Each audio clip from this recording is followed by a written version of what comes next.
We waste no time. We can't waste Hello. any time, Claire. We can't waste any time. The day has come. Yes, You are supposedly on vacation, that was the plan.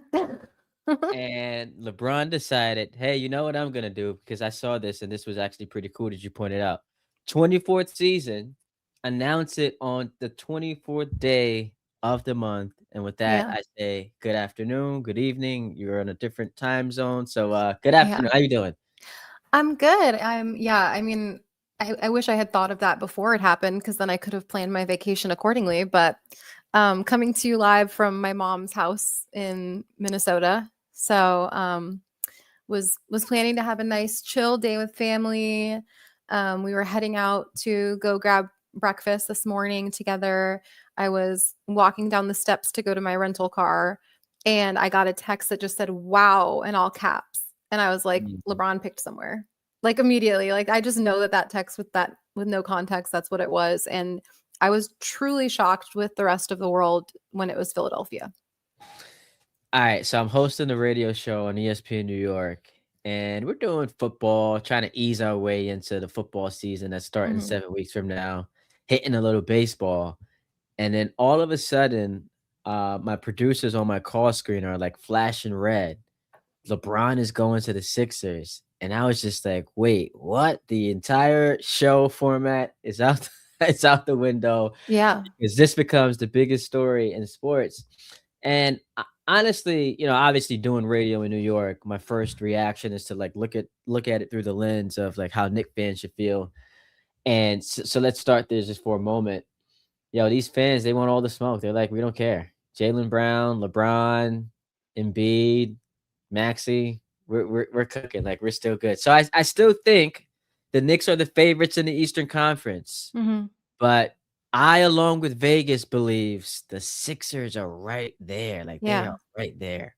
And along with LeBron James, obviously, because I think that's very clearly what motivated this decision. I saw a tweet. I want to read this actually because um, I'm realizing this is not very good content as I'm Oh like no, that's searching all for good. it. But I Let's do saw a it. tweet by Ben Dietrich. He does. Damn, I'll find it in a second. He does Cookies Hoops. I don't know if you're familiar with that, but they're like a Philadelphia. I mean, they're the fans of the Sixers. Here we go. But they just have great content. You should follow them if you don't already.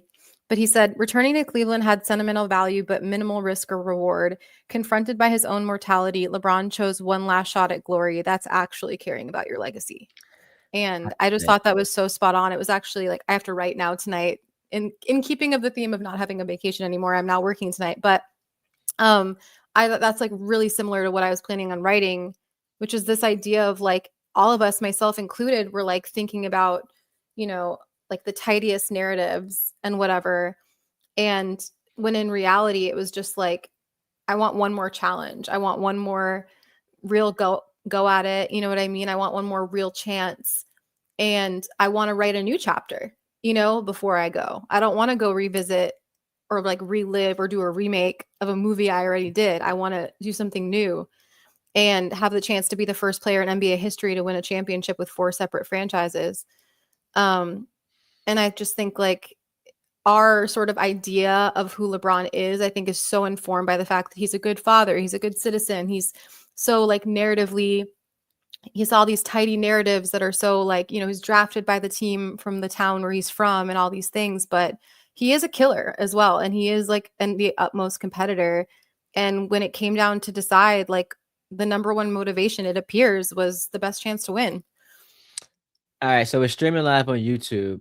Hit us up. We are on Twitter as well at Ty D Butler at Claire. What is it? MLPS, MPLS, which is funny because I'm MPLS. now in the place I was living when I made it. Oh, so this is a Minnesota thing. I actually didn't even make it myself. My friend made it for me when I was living in Minneapolis, but yes, it is a Minnesota reference. Okay.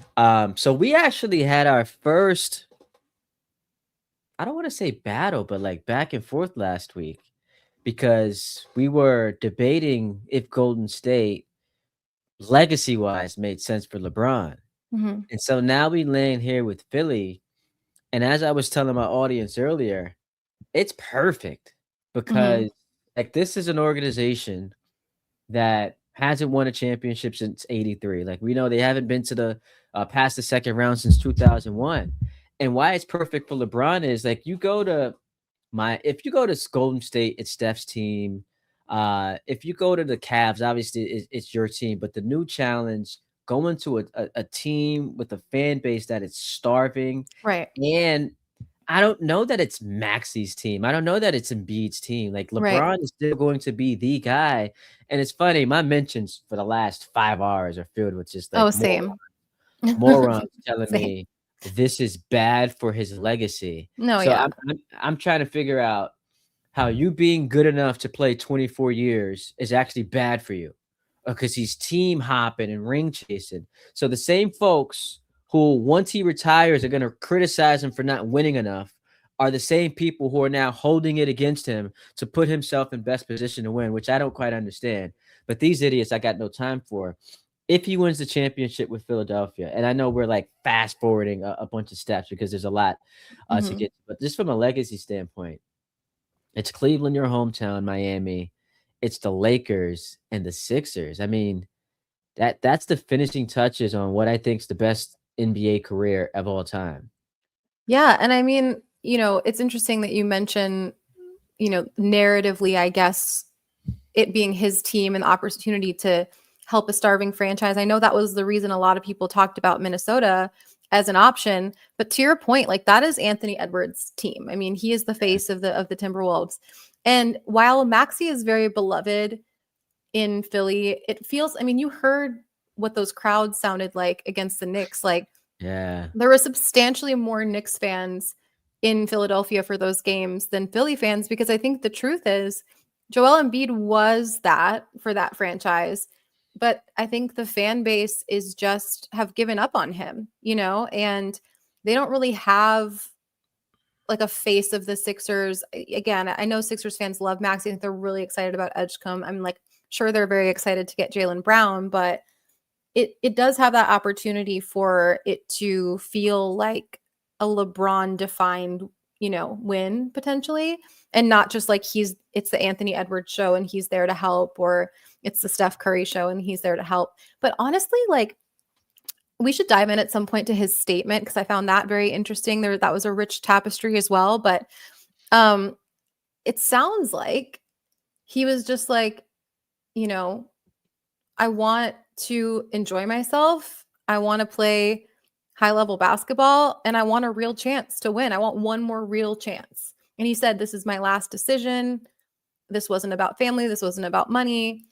Um, so it feels like all of the motivations, like I was kind of saying earlier, that we ascribed to him were our projections of what we thought he would care about or want more than what he decided. Although I will say, right before we went live, I saw some reporting, I think it was ESPN, that Rich Paul had said that he didn't make the decision until 1 o'clock in the morning this morning, West Coast time, and Yeah. that he was still kind of deliberating. And I'm so curious as to who he was deliberating between. So But yeah. Max tried to Rich and Max, the podcast they do, there was a clip going around and it's the way they did it was so well done. It's like they interrupt the episode and Rich is like, I gotta take a call.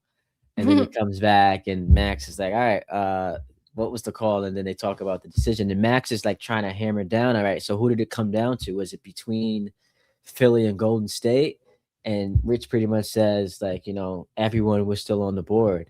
But this is like, I've got so many different feelings about this I know, same. because, like, I've got winners and losers. I've got the legacy stuff. This doesn't happen in my eyes if the Celtics don't make one of the worst trades I've ever seen. No, it's so funny that we've now gone live for like the two most consequential moves from free agency on, because I think I saw reporting about this and I would absolutely put my money here. Like if Philly doesn't get Jaylen Brown, they're not in the LeBron James sweepstakes and they do not end up winning the sweepstakes. So the Celtics not only handed Jaylen Brown to their biggest, conference rival, but in doing Give so them got them LeBron. LeBron James. So you essentially trade so the Sixers essentially traded Paul George for Jaylen Brown, a first round pick, and LeBron. Right. Like you got Jaylen Brown and LeBron, you go from being, and just imagine being a Sixer fan I just can't. what, 10 weeks ago, you're down 3-1 in round one, and Embiid's hobbling around. You then win that series, you get clocked by the Knicks, but now you have Jaylen Brown, who I guess, the Celtics brass wants to tell you is actually the seventh best player on this team, and LeBron, who like, and this is why I get so frustrated. He's the fourth option. Yo, he just went 23, 7, and 6 in the playoffs and was the best player on Can the we team talk the about this second round. contract? 2 years, 8 million? $8 million. I'm like, I feel like that has been under discussed. Like, it's a lot of talk, understandably so, about it being the Sixers because it's a shocking choice, and I don't think a lot of people saw it coming. But like, he took the vet minimum Yeah. for 2 years. Like, my thing is like, if he was gonna take the vet min, I would imagine it would have been a 1-year deal, and then reevaluate a way to make cap space next summer. Should that be a possibility? But the fact that I need to see if the second year is a player option. I would imagine so, but like, It's a player option, yeah. I just like a two-year 8 million is. But I they've think I got no tweeted flex. this. Sorry, go ahead. No, go ahead. I'm sorry. I was just gonna say I tweeted this earlier, I think, but imagine trying to explain to yourself from even like a year ago that LeBron James was going to take a veteran minimum to go play in Philadelphia. Like, there's no way I would have believed that for a second. Well, they have no So flexibility because of the Embiid contract, which is an absolute it's disaster. an albatross, yeah. Maxi's extension. You obviously have Jaylen Brown's big contract. And you and I are aligned in like how ridiculous some of these fools are. Hmm. If LeBron takes the max, he's called selfish. Right. Oh, you don't really want to win. He takes the minimum and he gets No, criticized for he that. can't win. Like There's literally fools. there's no team, there's no dollar amount, there's no, and I think we talked about this on our last stream. Like, there's just some people that just hate him and they just want a reason to, and there's just nothing he can do to win those people over. But I do think like, I think it really questions the presiding narrative about him in the media, for him to be willing to go to a place that's so out of left field where he has a real chance and take no money to do it, the smallest amount of money they can legally pay him. I think really questions this idea of like, oh, he cares most about, like, I remember when he went to LA, it was like, oh, he only signed with the Lakers because he wants to make movies and he doesn't really Yeah. care about winning. And I feel like his whole career, it's been like, oh, he's not like a true winner. He's not a Kobe. He's not an MJ.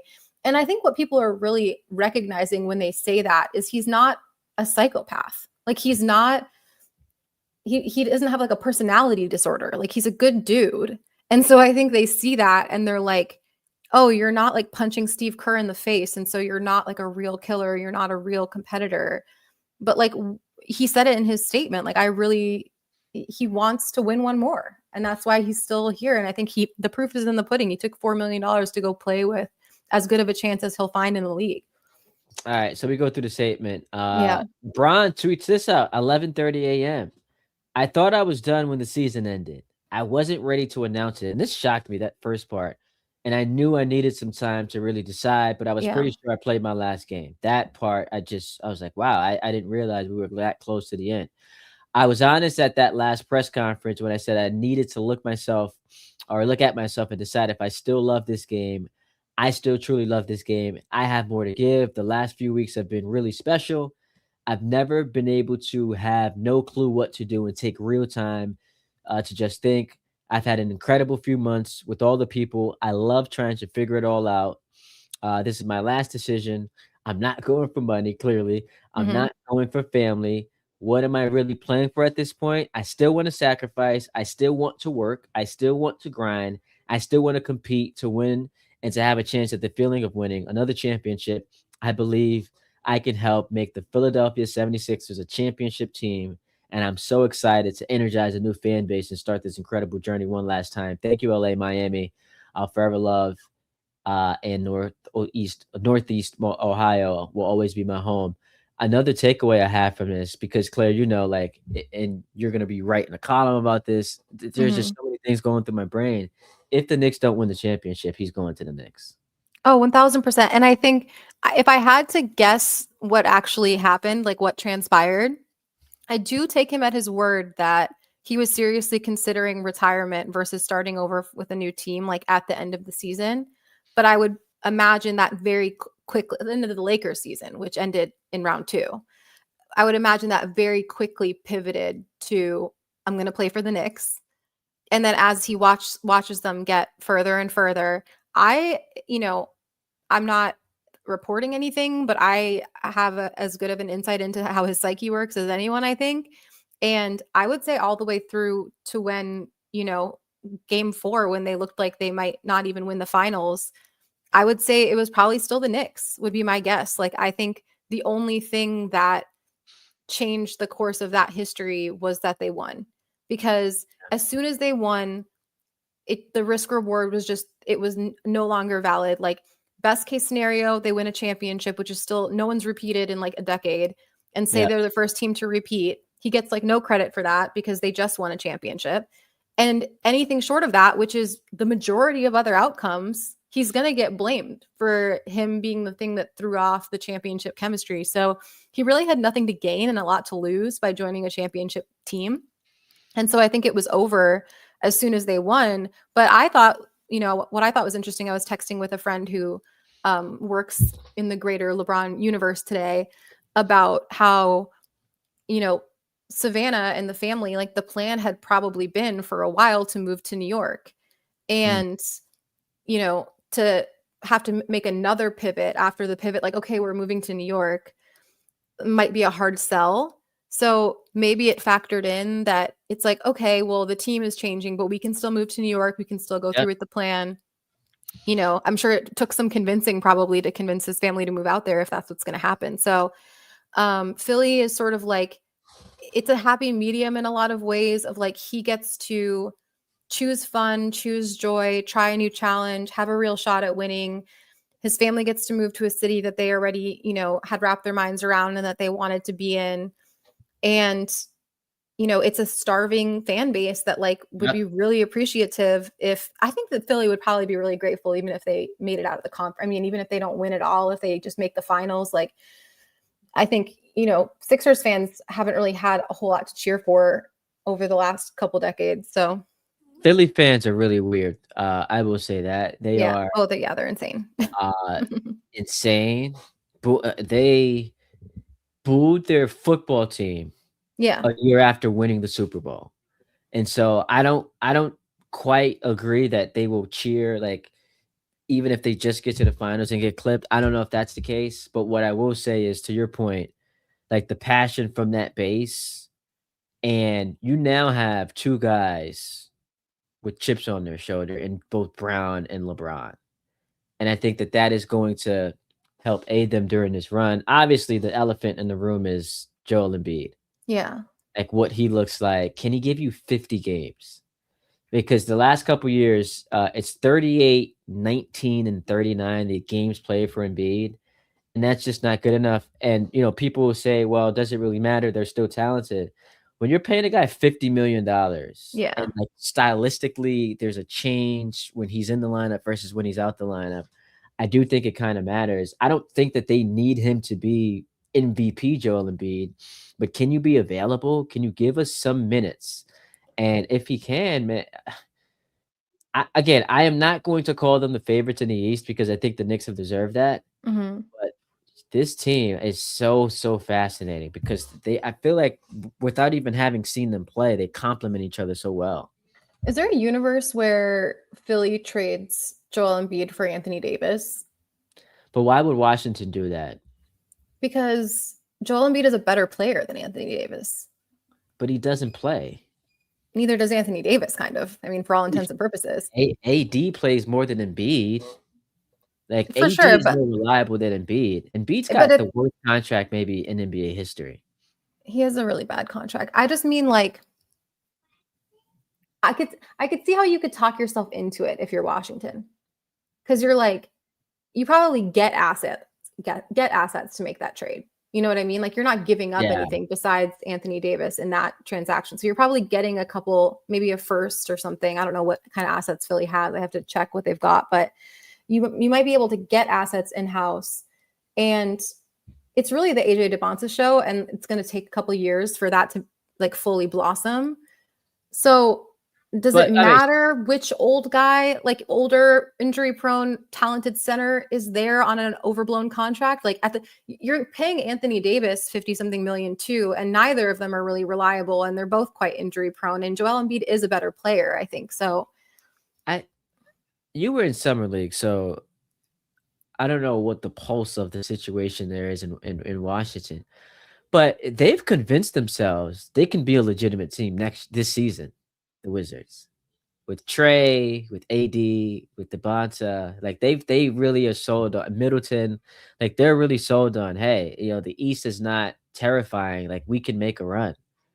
So I just don't know I if trading for Joel Embiid makes it a lot more or less likely that you can do that, because I think the hangups to me are like kind of similar with him and AD, and it's a higher upside. And AD, the story about Washington this summer has been, are they going to give him the extension that he wants? Because he wants an extension, and AD is making $50+ million as well. So like, if you're going to be saddled with a bloated, ridiculous contract for a really talented all-star injury-prone center, and you can either have that plus assets or not, like, I just don't know. I wouldn't rule it out. I mean, it's probably not going to happen. It doesn't sound like the Wizards really want to trade AD, but I'm even more intrigued by that Sixers team if you turn Joel Embiid into Anthony Oh, Davis. absolutely. I mean, that's a home run. 10 years played for Embiid, 490 games, 14 years, 807 for Anthony Davis. And so it's really like, yes, both are injury prone, but I just have more faith in AD. He's also a I mean, champion. same. I'm a big AD fan, but I love um, AD. I just wonder, like, it's interesting. We don't know what LeBron knows about what moves are to come down the pipe Yep. and what could have sold Philly as the winner, That's very fair because, So, and you would obviously know this, like when you went to LA that first year, obviously there was a plan to get Anthony Davis. They get Anthony Davis, they win a championship. And so who knows what the next move is. But the Celtics could have had Giannis, and none of this happens. yeah, If it's a the Celtics sliding do doors moment for sure. none of this happens. So, like, they're one of the biggest losers. Every team that's in the LeBron sweepstakes that didn't get him is a Yeah. big loser in this. Golden State. Oh my Like, how God. does Steph Curry's like, how are we ending Steph Curry's career? Say what you want about the Rockets. I think they'll be a good team, good enough team to where they're not a contender, but they're competing in the Western Feisty. Conference playoff Yeah. picture. Yeah. So Durant, elder statesman, he's competing in the playoffs. LeBron now's Vegas has the second best odds to come out the East. And then Steph is just kind of lingering there as a Yeah. playing guy. And So this Draymond, is tough. I saw a tweet that was like making fun of how like blatantly Draymond was like campaigning. It was in a lot more indelicate terms than that, but about how blatantly Draymond was campaigning for LeBron to join the Warriors. And it's like, I can hear it. yeah, I just can't even imagine like what that front office meeting is going to look like. Like, well, we didn't get LeBron. I mean, I think that the Warriors front office, quite frankly, got what was coming to them. They have done a piss poor job at maximizing the end of Steph's prime, and the biggest swing they've taken is trading for Jimmy Butler. It's just not good enough. Yeah. And I think it was like Anthony Slater on ESPN this week was saying how the Warriors are like mostly planning for the post Steph era and keeping their Oh my flexibility. goodness. They used that stupid fucking optionality word, which I cannot stand because it's not even it's a Rob Pelinkaism. It's not even a real word. And it's now like incredibly pervasive with front office like stumping. But my thing is like, you could go your whole existence as a franchise easily and never have a player as good as Steph Curry. Yeah. It is a dereliction of duty to have a player that good still playing as well as Steph is playing and not just push all of your chips into the center every single year. And I mean, we saw the Lakers do that with LeBron and AD, and they were really unwilling to use future assets until they got Luka. And, we'll see how that ends up working out for them. But with the Warriors, it's just like it's shameful the way that they've moved with the end of Steph's career, and I think that this is them getting bitten in the ass for it, truly. Yeah, it's almost like they try to run their team like they're an NFL franchise, where it's like, let's draft a quarterback, and then 3 years from Mhm. now he'll play, and that's just not how the NBA works. And so Right. they're a big loser. Uh, Lakers, like, what's your Laker takeaway? Because I guess, and I'll preface it with this: we do have to remember that prior to the injuries, Austin, Luka, and LeBron were fantastic. Now, were they Mhm. gonna win the West? Maybe not, but it did look like, okay, they're gelling, and this thing looks like it could go somewhere. Mhm. The Sixers, I guess it's, bring it to the Eastern Conference. The Lakers are in the West, where they're gotta go through San Antonio and Oklahoma City. LeBron's in a better situation now, Yeah. I I mean, think unquestionably. I'm sad because those March Lakers were really fun, and it really, I think we talked about this last time, but it just boggles my mind that you could watch that stretch and think, let's just blow it up and bring nobody back besides Austin and Luca. Like, I just don't know how that would be your approach. I think they really, I think they're I really disagree with a lot of like the Lakers just sort of basketball philosophy, if there is one. And I think they really have, since the beginning of LeBron's tenure there, have really underestimated the power of continuity, chemistry, like all of the sort of intangible things that come with patience, come with careful team building. Um, and I think they seem to have like a fundamental misunderstanding of like what kind of players you need around the Lucas and LeBrons of the world. And I think they did not a great job of building around LeBron when he was the Luca of the team. And Luca is built in a very similar sort of mold as LeBron in a lot of ways, sort of like a point four who needs to spray out to shooters and has, because of age or because of Luca with skill, like defensive limitations. I just I understand that the dogma seems to be like shooting and athleticism, like that's what they Yeah. built. But they I don't know. I'm intrigued, I'm intrigued to see it. And I think people are too low on them in the sense of like any team with Luca in his prime is going to be relevant and Yes. making noise in the Western Conference. Like we saw that They're in a Dallas. contender. They're still a contender. They're a Now contender. to what degree they are, like, remains to be seen, but, I Yeah. mean, they're still a contender because they have prime Luka, and if Austin Reeves, like we talked about, can he be the second best player on a championship team? We'll learn that. Hmm. I still think they'll be fun. LeBron, yo, the amount of people hitting me today talking about, like, if the Sixers win the title, and I know we're all over the place, but, Hmm. like, this breaking news just kinda Yeah. sends me to different places. "Oh, it wouldn't count because he's the 4th option," and I'm like, "LeBron's a 4th option on no team." No. Like, he is going to, maybe throughout the regular season, not expend as much Like take energy. a I do back seat. think Yeah. I do think the 65 game, minimum will be important to him because he wants to qualify for those awards, and doing it this late in his career, which is legendary stuff. Yeah. But once we get to the playoffs, like, I still think that you don't want Jaylen Brown dribbling. Maxey is your Especially offensive not with and his left. yes, No, he's improved since Maxey's then. your offensive engine. We've seen that they are best when they're running it through Maxey, and Mhm. Embiid slows them down too much. I think LeBron is still your primary playmaker, ball handler, so it's kinda like the For perfect sure. spot for him, where he's got all this talent on the team, but doesn't have to do everything offensively. Yeah. Yeah, and I mean, like you were saying earlier, like there's always going to be people who are like, it doesn't count because of this, it doesn't count because of that, you know. Um, I don't know. He must just have evaluated that he would have the most fun on this team of all the options because it really does seem like he.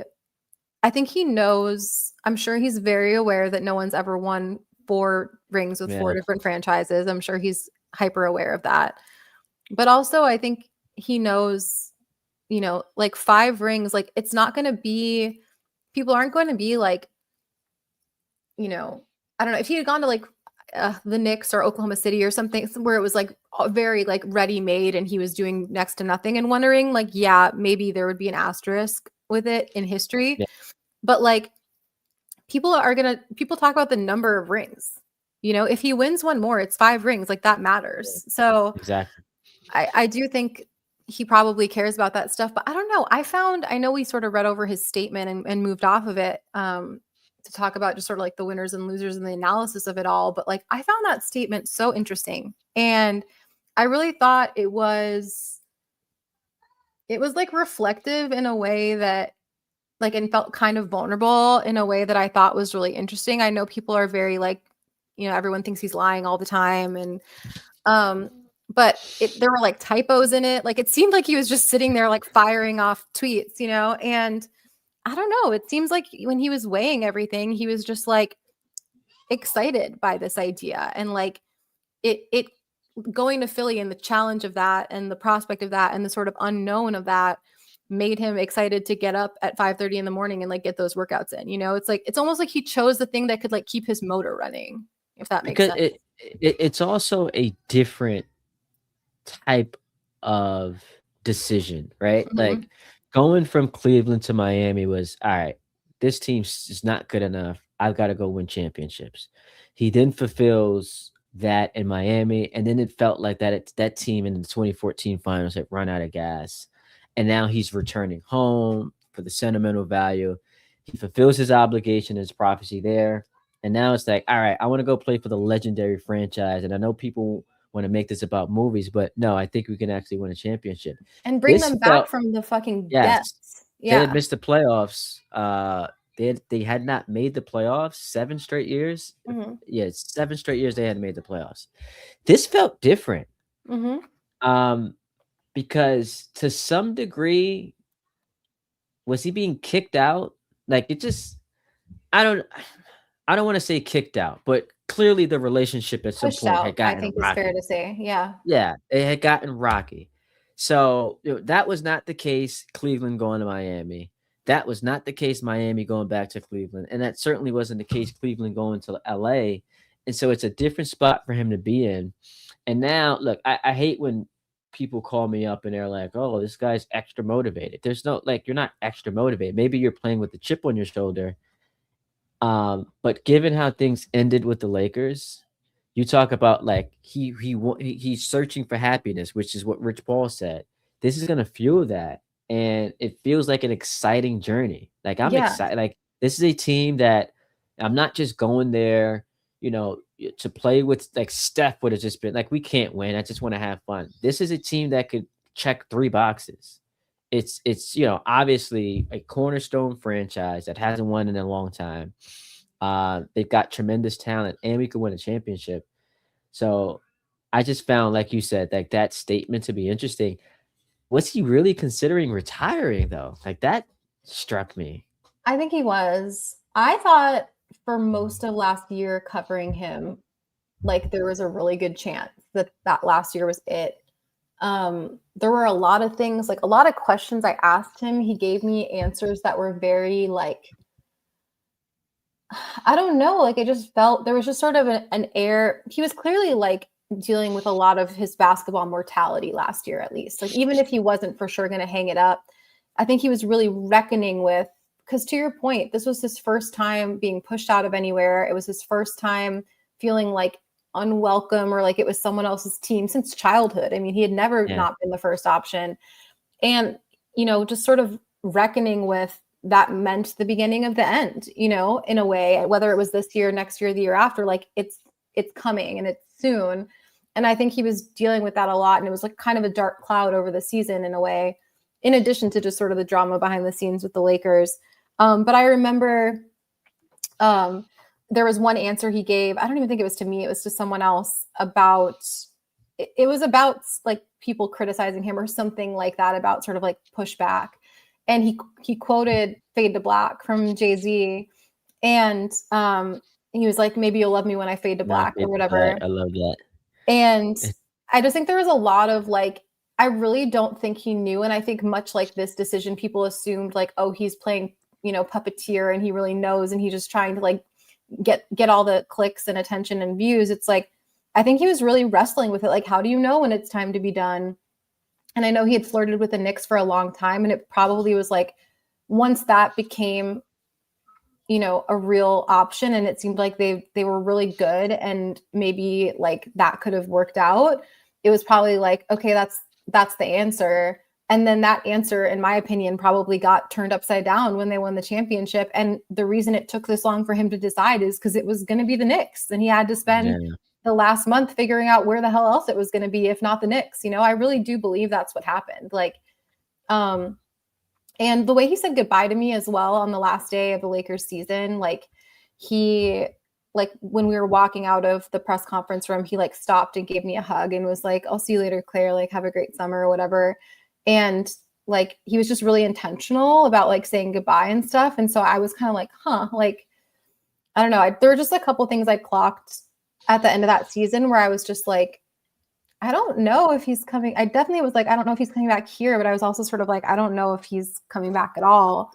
And my guess now is that he plays through this contract. I think that's probably the end. He said in the statement, this was his last decision. If I had to, guess, I would say unless this year is a total disaster, and maybe even if it is, it's probably like 25 years. Like, because 25 years is a really cool number to hit, A quarter century. Like, I played in the NBA for a quarter century. It's kind of nuts. Yeah. But now you have my, and now I'm going to be thinking about this all throughout the year. Like, the Embiid contract just feels unmovable. Like, why would anyone ever take that contract? It's a disaster. Are they able to like make some magic with it? Because you can't come into this season if you're a Sixers fan and say, hey, we trust Joel Embiid's going to be healthy. Like, you can't do it. Like, he's shot. His body's shot.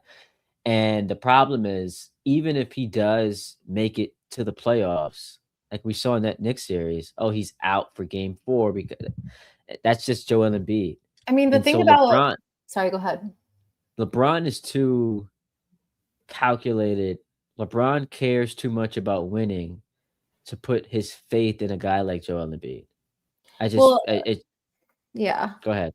I was going to say, first of all, there were no great options once the Knicks were off the table, which is, I think, that's to me like the very clear situation is like, especially like, Rich Paul said as much on his podcast, like if they hadn't won, it was going to be the Knicks. And I really do believe that. And so once you take the clear, like end it in the Garden, bring the Knicks their first championship, they're right there. Like you can get them over the hump. Like that is such a clear choice. Once you take that option away, I think you were left with a lot of flawed options in a lot of different ways. And I understand why he chose the one he did, even though I think it caught everyone by surprise. But also with Embiid, you forget like LeBron is making $4 million. So this is essentially last year's Sixers team, but instead of Paul George, you have Jaylen Brown and LeBron James. And like, even if Embiid can only get you to round 2, then instead of Paul George, you have Jaylen Brown and LeBron James. Like, do you need Embiid for 4 rounds? I think you do. Like, Hawk Porty's your backup center.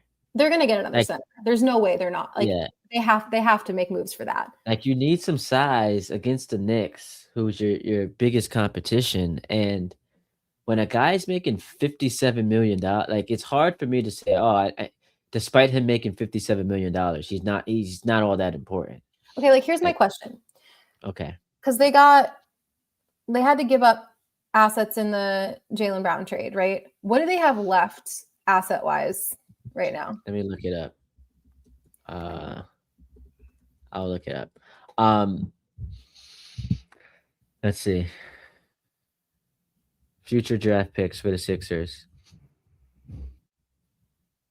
So they have their own in 20. They have their own next year. Mm-hmm.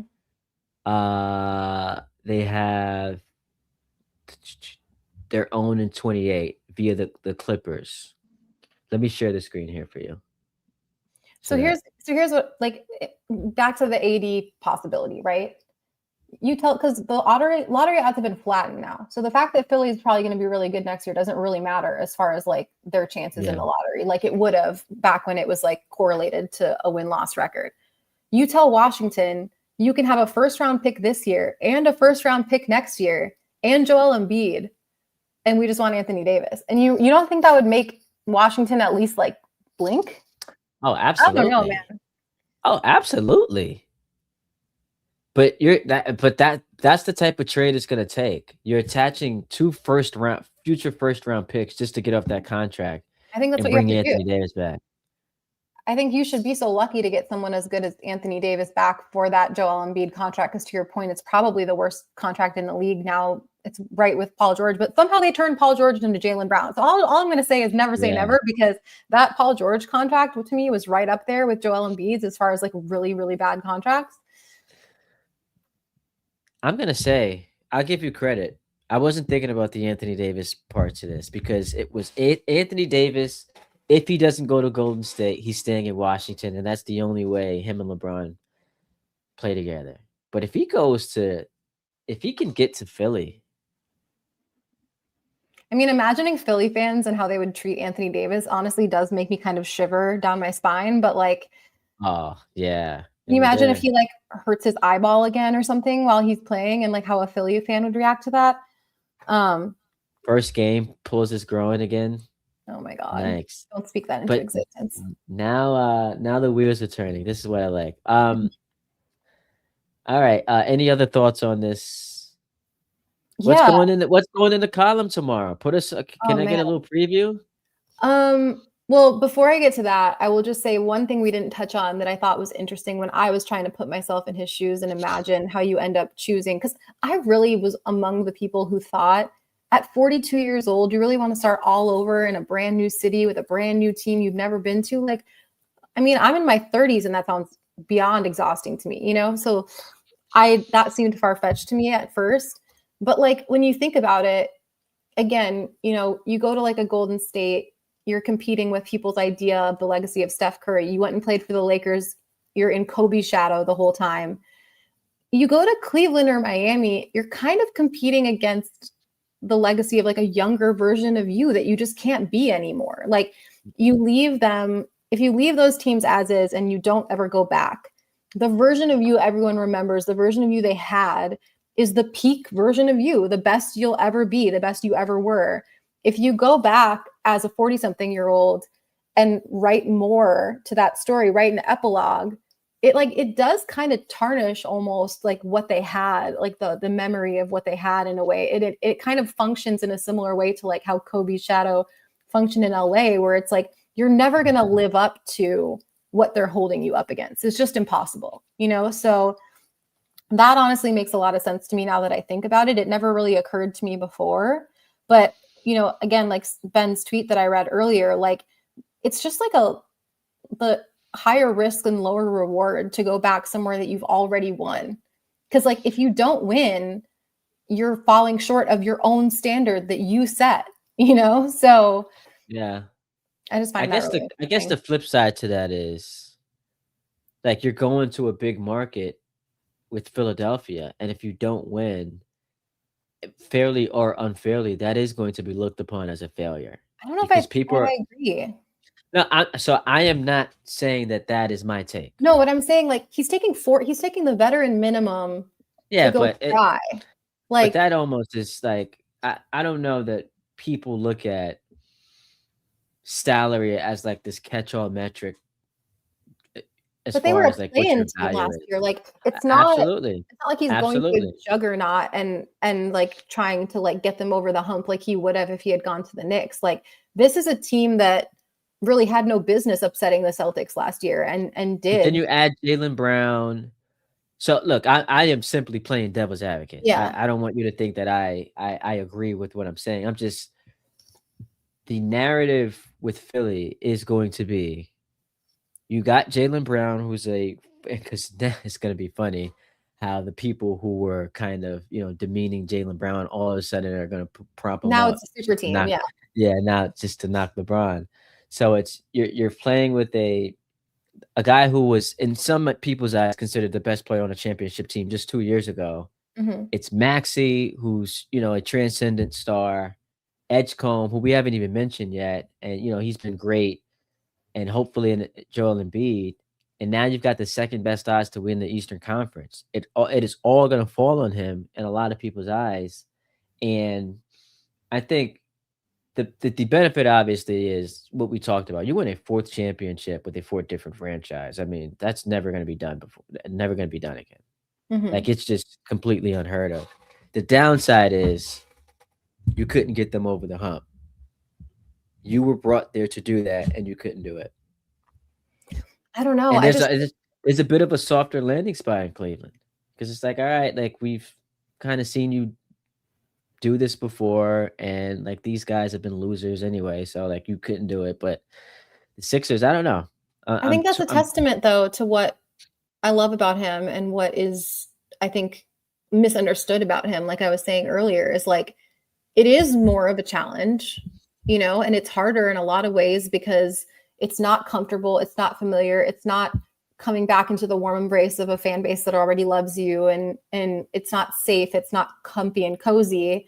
And at 40 something years old, it would just make so much sense and be so easy to either choose retirement or choose like the comfy, cozy option.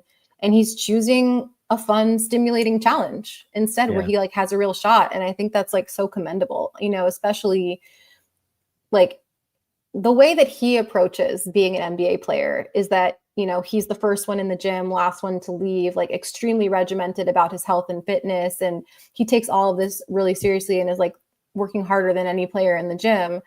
To do that for the veteran minimum for a team that has notable flaws and like you might not even make round three, necessarily, like the conference finals is not a shoe in at 40 something years old.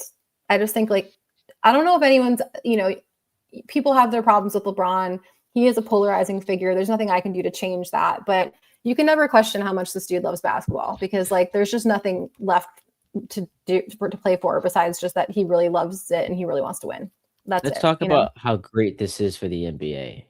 Oh yeah. Knicks Sixers, So the okay, rivalry question. is back. Is that opening night or is that Christmas? What do we think?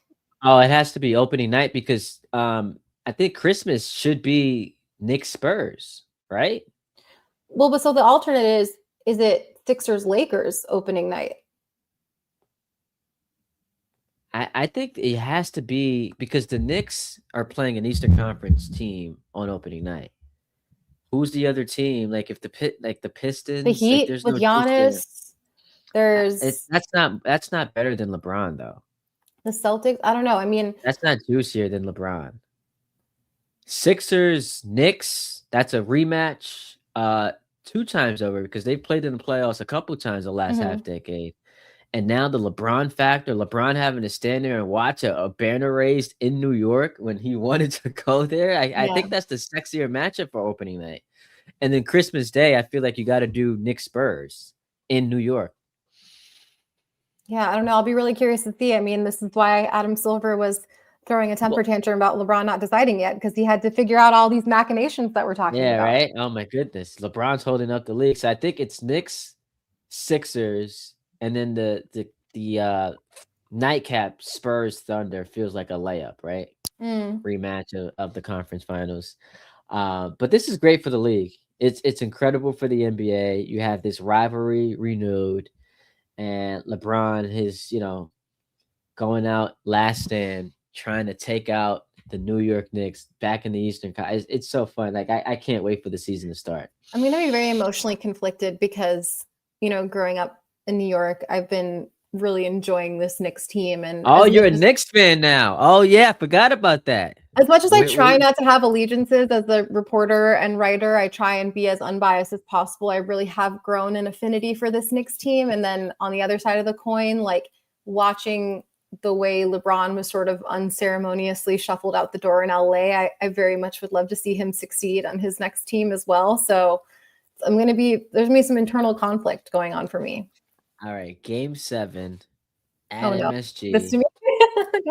Knicks Sixers. Like you're not rooting for anyone because you're probably at the game doing a column. Yeah. What is your brain telling you? What is your heart telling you that it wants? Knicks Sixers Game 7 conference finals, chance to get to the NBA finals. I really like just short circuited even thinking about that because I don't know. Like it's so fun when they win in MSG, Oh, it's the best.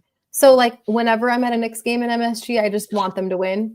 But as someone who really just has an immeasurable amount of respect for LeBron and really cares about his legacy, I really want him to win one more, man. I really want him to win one more. Like Yeah, that would just bring me yeah. a lot of joy.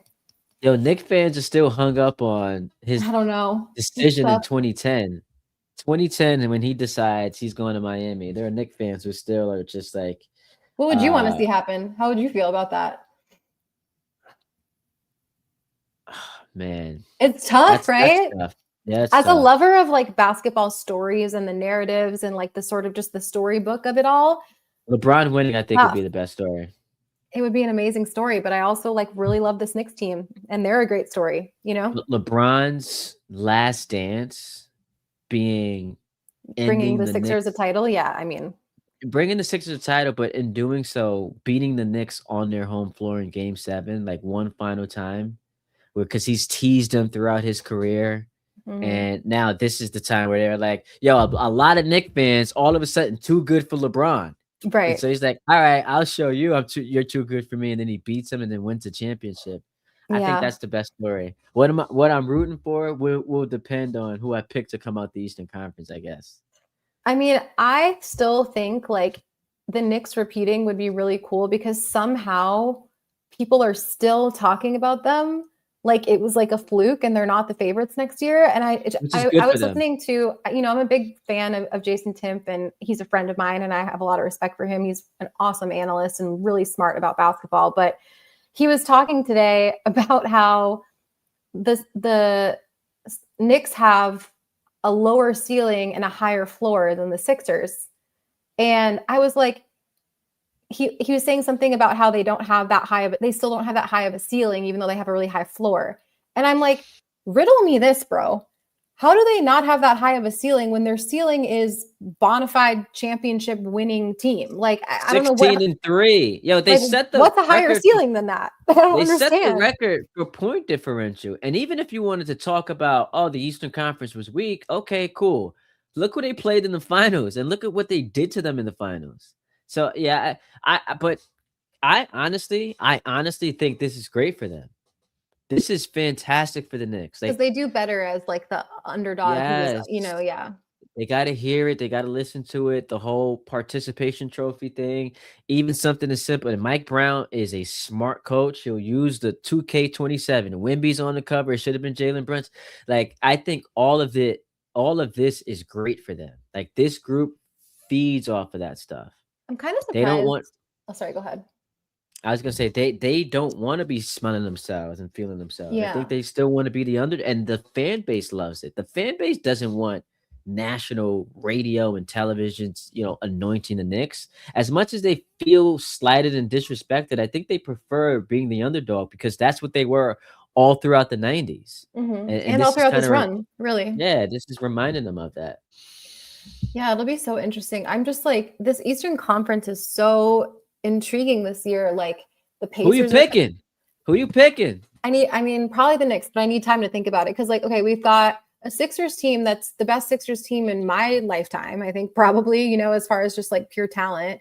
We've got Yeah. the Heat with Giannis and still room for more moves to be made. You've got the Pacers are back with a healthy Tyrese Halliburton. The Celtics are not going to be bad, I don't think. You know, they're probably not like in my top three or maybe, but they're going to be a good team. And I think, you know, if Paul George somehow stays healthy, like that's an interesting team. Obviously the Knicks, The it's just, Pistons. yeah, the Pistons I'm a little bit lower on just because I don't think they got better. I think if anything, Yeah. they got a little worse, and that Jalen Duren situation is And concerning to me. Tobias, I think losing Tobias Harris, like people laugh at it, but that's sneaky big deal. Losing And they him to the needed to Spurs. get better. That's the thing is like Yeah, they certainly didn't get better. They might have gotten worse, and so yeah. But I they're wouldn't certainly put, like you a know, top 7, 8-ish team. So, they're throw top them in seven, there. eight. I wouldn't put them in my inner circle like to come out of the East though, personally, unless they make Uh, a substantial move. Miles Turner, not back with the Pacers. I think this is an under discussed story. Like, is that not a big deal? They got Zubats. I think Zubats is a better player than Miles Turner, Okay. But personally. I'm just valuing we talk about chemistry, camaraderie, like what he meant Hmm. for that team, like not having him. Um, but yeah, Zubats, I hated when the Lakers traded him away. Yeah. Um, yeah, it's gonna be a fun Eastern Conference. Fun Eastern Conference. What were your other take? Because I actually was getting to your other takeaways from this, and then you had a Oh subset of a yeah. thought. I just, yeah, I find this, I kind of was talking about this earlier, but as far as like what I'm going to write about is just sort of this idea of like when given the options to sort of either choose the path of least resistance and, put his head down and like go begging to the Lakers to like keep him on a minimum or whatever, to like stay and play with Bronny, stay in LA, or go back to like a sort of like clean narrative in Cleveland, or to just like fade off into the sunset with Steph and not really play for anything and sort of just like have fun and play pickup basketball in Golden State. Basically, he chose like he could and end up falling flat on his face in Philly to some degree. Like that might not go that well, but it does have a much higher ceiling, I think, than any of the other options. And he kind of stuck it to the Lakers and said, like, I dislike you so much that I'm going to take 2 years of $8 million to go play for someone else. And like chose himself and chose joy and fun and intrigue and like excitement. And I think like that's such a cool final chapter of his story. To just say like against all of what you would think a 40-something-year-old would do in this situation and what you would think LeBron James would do based on all of the precedent of how much I've controlled the narrative and like been about the story and the sort of like Captain America of it all, to choose something kind of weird. Like it's kind of a weird choice. It's like a weird kind of funky, like interesting choice, We and floated like this out there. It's interesting because we floated this out there initially when the Jaylen Brown trade happened. You're like, uh-oh, alarm bells going off. Like, could this be a sneaky destination for LeBron? And then slowly but surely we kind of like gravitated toward like Cleveland and Miami. But we did throw this out there as a possibility. It was always listed among the possible options. And isn't Tyrese Maxey a Clutch client as well? I don't know. Yeah, like, there was definitely there were connections for sure. I mean, I definitely think there's smoke to the like he had chosen New York and his family had also chosen New York, and then this was sort of a way to sort of pivot without fully pivoting the plan. So yeah. All right, so I have a question for you then. Yeah.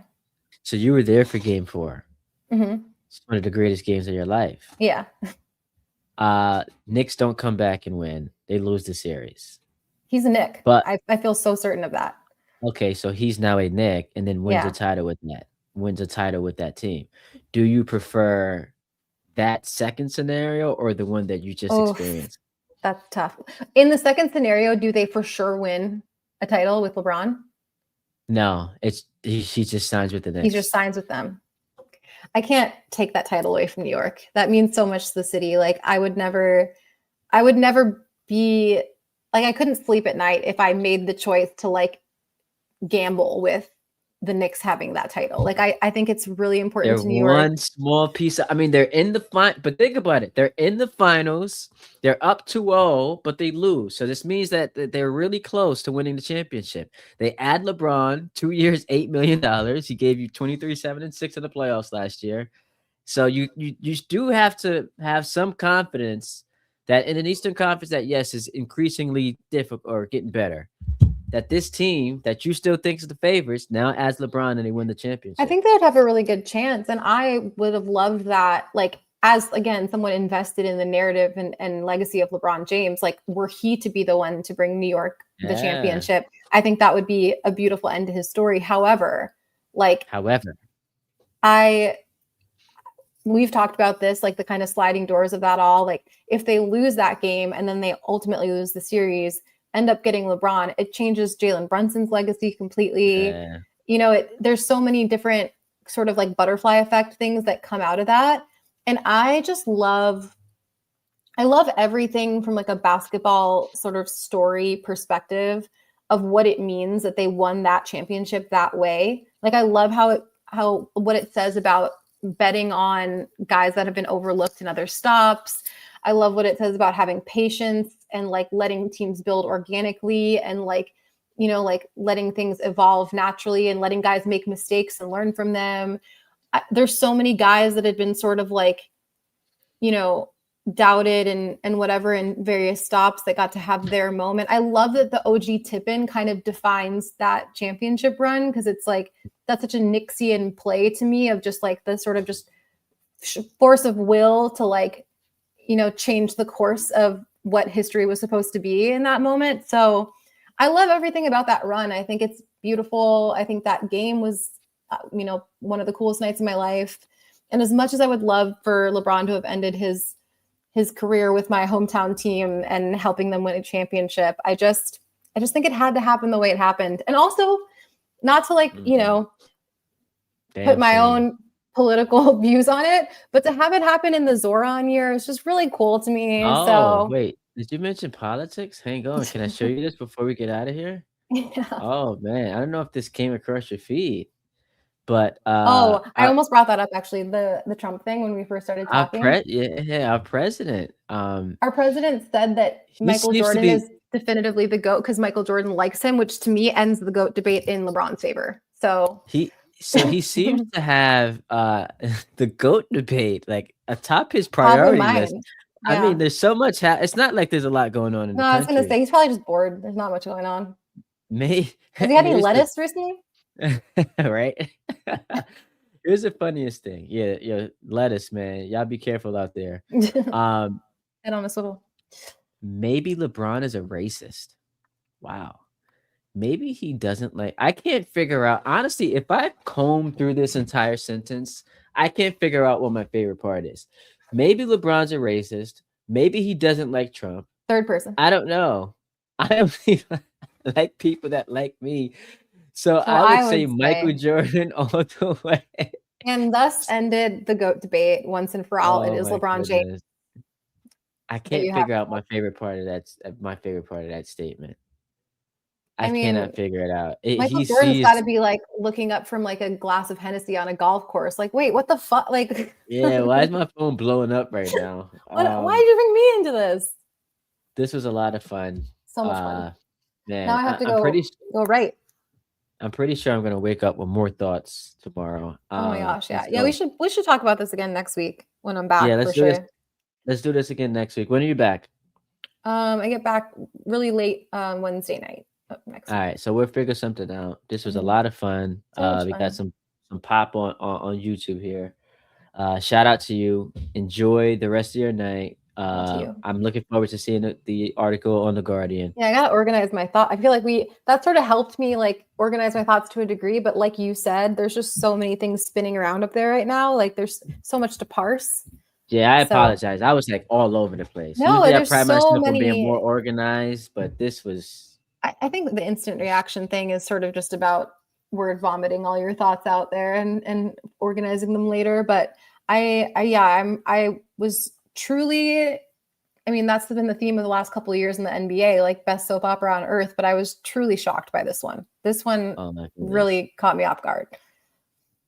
All right, so this was fun. I will talk to you soon and enjoy writing the piece. I'm looking forward to reading it tomorrow. Thank you. All right. See you later.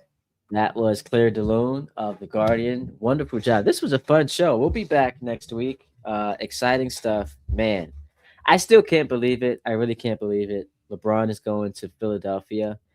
Um, I think it's the best option for him at this point, as far as like where he can win a championship. Miami, him, Giannis, and Bam, not good enough. Cleveland, they don't have a talent problem. They just sucked in the playoffs because all of their best guys just got worse. And so maybe that would have been a fit for him. But this Sixers story is just so interesting, so fascinating. And being here in New York, dealing with all the Knicks fans who can't stand the Sixers but want all the smoke. I am so excited for it. So shout out to all of you guys for tuning into the program. I appreciate y'all. Subscribe to the YouTube channel, Ty D Butler. Hit me up on Twitter and Instagram, Ty D Butler. This has been a lot of fun. By the way, I'm going to be on the radio in New York from 8 to noon on Sunday. So make sure you tune into that, ESPN New York. So I'm looking forward to doing that for 4 hours. Peace and love, y'all. Have a great rest of your weekend. Holla at your boy.